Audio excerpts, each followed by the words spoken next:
Alright guys, this is a quick tutorial. This drove me nuts. I'm just starting to learn how to use Nuke, and if you are too and you notice this Cattery thing over here, it's some pretty cool scripting, and right now they're using a lot of AI models and things to do segmentation. There's a whole lot of cool stuff if you go to the Cattery. However, the Foundry, as awesome as this program is and as awesome as this all of this stuff is, the worst documentation I've ever seen in my life. How do you not? It just basically it just says throw it in your Nuke folder, like you're supposed to know where that is.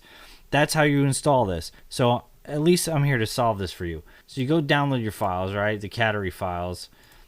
What I did was I put them in here, my Nuke folder. This is my applications and my Nuke, and it doesn't do anything in here, this Cattery. So take this folder and move it.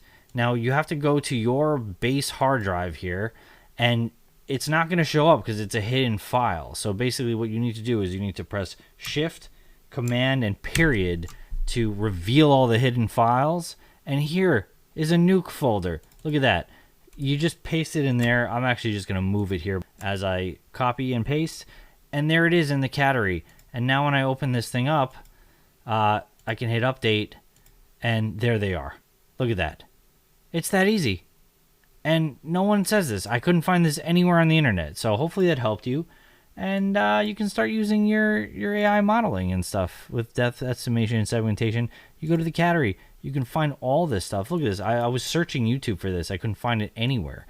And hopefully now you watch this video and find this, because there's a lot of cool tools in here. I'm sure they're going to be adding more. So that's it. That's how you do it, fellow Mac users. And hopefully I see you on the next one. Subscribe if this was helpful. Hit the like button so more people can find this, because my God, for 2 years it looks like there's been none of this. Anyway, I hope you guys really enjoyed this tutorial. Take care.